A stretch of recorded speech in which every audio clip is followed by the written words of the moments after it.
Assalamualaikum warahmatullahi wabarakatuh. Saya berada di Kecamatan Pinggir, tepatnya di Desa Tengganau. Nah, ini adalah pondok pesantren At-Tahfiz.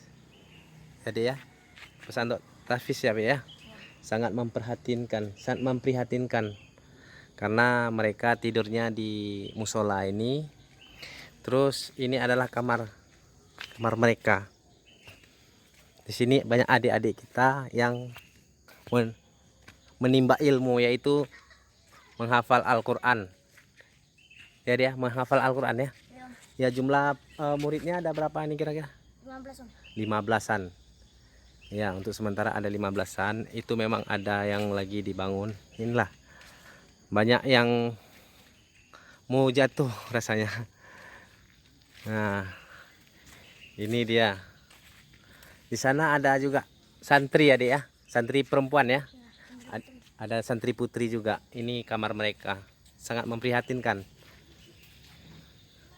Ini tepatnya di mana saya jual dodol. Tadinya saya di pasar sini, Desa Tengganau, tepatnya Pungut 5 ya.